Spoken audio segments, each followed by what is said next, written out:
اعوذ باللہ من الشیطان الرجیم بسم اللہ الرحمن الرحیم۔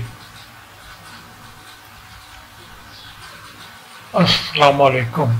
مسلمانوں کے دوسرے خلیفہ حضرت عمر فاروق رضی اللہ تعالی عنہ کو اسلام کی تاریخ میں بہت بلند مقام اور مرتبہ حاصل ہے۔ اسلام قبول کرنے سے پہلے وہ قبیلہ قریش کے معزز اور بہادر نوجوانوں میں شمار کیے جاتے تھے۔ اسلام قبول کرنے کے بعد انہوں نے اسے چھپایا نہیں بلکہ کھلوں بندوں اپنے اسلام کا اعلان کیا اور سب مسلمانوں کے ساتھ لے کر حرم شریف میں جا کر نماز پڑھی۔ ان کی جرأت اور بے خوفی ہی تھی کہ رسول پاک صلی اللہ علیہ وسلم نے ان کو فاروق کا لقب عطا فرمایا۔ فاروق کا مطلب ہوتا ہے حق اور سچ یا سچ اور جھوٹ میں فرق کرنے والا۔ حضرت عمر بن خطاب رضی اللہ تعالی عنہ ایک دفعہ ایک تجارتی قافلے کے ساتھ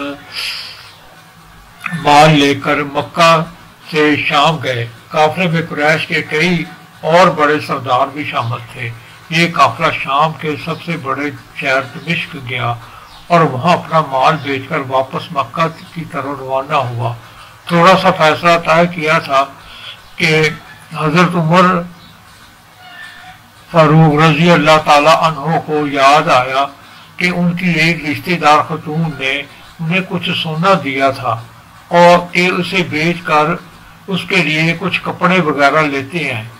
انہوں نے اپنے قافلے کے ساتھیوں سے کہا کہ میں فلاں عورت کے کام جا رہا ہوں اور تھوڑی دیر کے بعد واپس آ جاؤں گا۔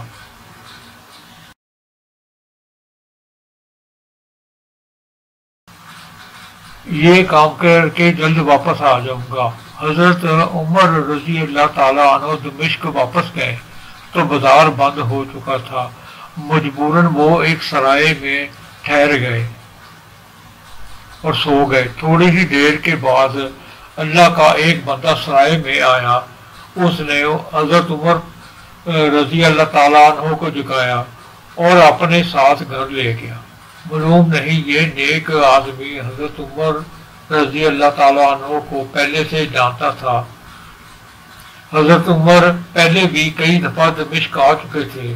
یہ ان کے والد خطاب سے اس کی کوئی واقفیت تھی۔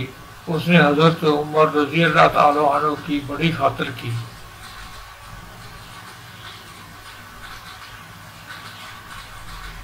کھانا کھا کر وہ تو سو گئے اور ان کا میزبان رات بھر عبادت کرتا رہا۔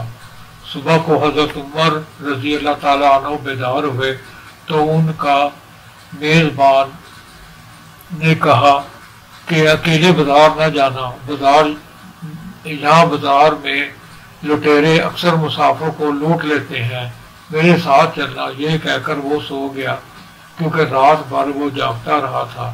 حضرت عمر رضی اللہ تعالیٰ عنہ نے اسے جگانا مناسب نہ سمجھا اور اکیلے بازار چلے گئے۔ ابھی بازار کھلا نہ تھا، وہ بازار کھلنے کا انتظار کرنے لگے۔ کچھ دیر بعد ایک عیسائی پادری اپنے نوکروں کے ساتھ آیا اور حضرت عمر رضی اللہ عنہ کی طرف اشارہ کر کے اپنے نوکروں کو حکم دیا، اس شخص کو پکڑ لو، یہ گرجے کا کام بہت اچھی طرح کر لے گا۔ اس زمانے میں حضرت عمر رضی اللہ عنہ بڑے تنومند پہلوان تھے۔ پادری کے نوکروں نے ان کو پکڑ لیا اور ایک پرانے گرجے میں لے گئے۔ پادری نے ان کو ایک ہتھوڑا دیا اور ان کو گرجے کی تلوار توڑنے پر لگا دیا۔ ایسا معلوم ہوتا تھا کہ یہ اس جگہ نیا گرجا بنوانا چاہتا ہے۔ حضرت عمر رضی اللہ تعالیٰ عنہ دن بھر کام کرتے رہے۔ کہیں شام کو جا کر چھٹی ملی اور وہ تھکے ماندے سرائے میں آ کر بیٹھ گئے۔ پہلے دن والا نیک آدمی پھر آیا اور ان سے پوچھا، آپ کدھر چلے گئے تھے؟ حضرت عمر رضی اللہ عنہ نے سارا قصہ سنایا تو وہ انہیں پھر اپنے گھر لے گیا اور ان کی بڑی خاطر مدارت کی اور انہیں تاکید کی کہ کل بازار جاتے وقت مجھے ساتھ لے جانا۔ اس کے بعد وہ کوئی عبادت میں مشغول ہو گیا اور حضرت عمر رضی اللہ تعالیٰ عنہ سو گئے۔ دوسرے دن آپ رضی اللہ تعالیٰ عنہ بیدار ہوئے تو وہ اپنے نیک میزبان کو سوتے پایا۔ انہوں نے ایک بار پھر اس کو جگانا مناسب نہ سمجھا اور اکیلے بازار چلے گئے۔ اتفاق سے وہی پادری اپنے نوکروں کے ساتھ آیا اور حضرت عمر رضی اللہ تعالیٰ عنہ کو پکڑ کر لے گیا۔ ان کو غصہ تو بہت آیا، لیکن کیا کرتے، غیر ملک میں وہ اکیلے تھے اور کوئی ہتھیار بھی نہیں تھا۔ دوسری طرف پادری کے ساتھ 8-9 نوکر بھی تھے اور سب ہتھیار بند تھے۔ پہلے دن کی طرح حضرت عمر تھوڑے کے ساتھ گرجے کی تلوار توڑتے رہے۔ جب دھوپ تیز ہوئی تو پادری اور اس کے نوکر کام میں مشغول دیکھ کر چلے گئے اور حضرت عمر رضی اللہ تعالیٰ عنہ دیوار کے ساتھ دم لینے کے لیے بیٹھ گئے۔ اتنے میں وہ پادری گھوڑے پر سوار چپکے سے آیا اور حضرت عمر رضی اللہ تعالیٰ عنہ کے سر پر ایک کوڑا مارا اور کہا، ہم سب گھر گئے اور تم نے کام کرنا چھوڑ دیا۔ اب حضرت عمر رضی اللہ تعالیٰ عنہ کے صبر کا پیمانہ لبریز ہو گیا۔ انہوں نے ادھر ادھر نظر بنائی، ہر طرف سناٹا تھا۔ انہوں نے پادری کو گھوڑے سے کھینچ کر نیچے گرا دیا اور اس کے سر پر ہتھوڑا مارنا شروع کر دیا۔ وہ بہت چیخا چلایا لیکن کوئی اس کی مدد کے لیے نہ پہنچا۔ حضرت عمر رضی اللہ تعالیٰ عنہ نے ٹوٹی ہوئی دیوار کا ایک بھاری ٹکڑا اٹھا کر اس کے سر پر دے مارا۔ وہ پہلے ہی زخمی تھا، اب اس نے دم دے دیا۔ اس کو مارتے دیکھ کر حضرت عمر رضی اللہ تعالیٰ عنہ تیزی سے بھاگ کھڑے ہوئے اور جس راستے سے دمشق آئے تھے وہ راستہ چھوڑ کر ایک دوسرے راستے پر چل پڑے۔ شہر سے کافی دور انہیں خچر پر ایک رومی ملا اور ان کے ساتھ چلنے لگا۔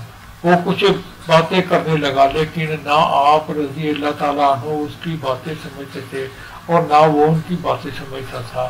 اس نے یکایک اپنی تلوار پر ہاتھ ڈالا۔ حضرت عمر رضی اللہ تعالیٰ عنہ سمجھ گئے کہ وہ ان پر وار کرنا چاہتا ہے۔ انہوں نے فوراً اسے خچر سے کھینچ لیا اور اس سے تلوار چھین کر ایک ہی وار سے اس کا کام تمام کر دیا، پھر اس کے خچر پر سوار ہو کر آگے چل دیے۔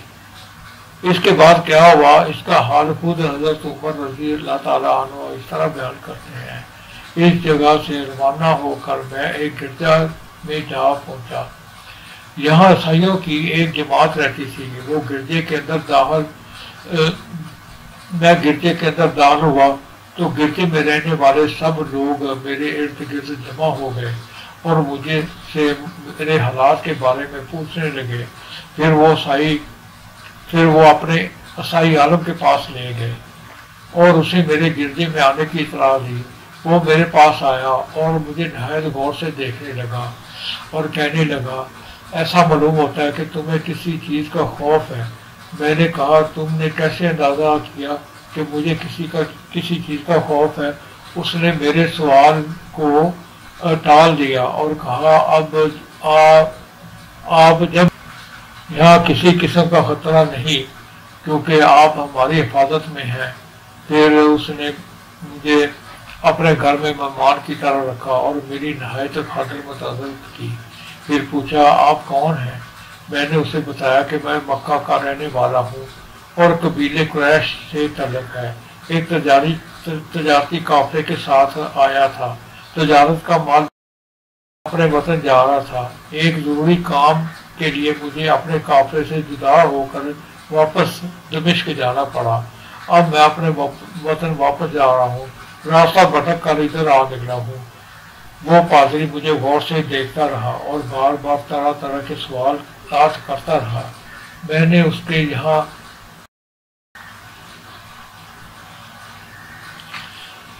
کے یہاں نہایت آرام سے رات بسر کی۔ صبح کو اس نے پوچھا، آپ کا ارادہ ابھی یہاں ٹھہرنے کا ہے یا آگے جانے کا؟ میں نے کہا، میں اب آپ سے رخصت ہونا چاہتا ہوں۔ یہ سن کر وہ اپنا شاندار گدھا جو بڑا خوبصورت اور نہایت تیز رفتار تھا لے آیا۔ اس پر کھانے کی مزیدار چیزیں اور قیمتی تحفے لا دیے۔ پھر اس نے کہا، آپ اس گدھے پر سوار ہو جائیں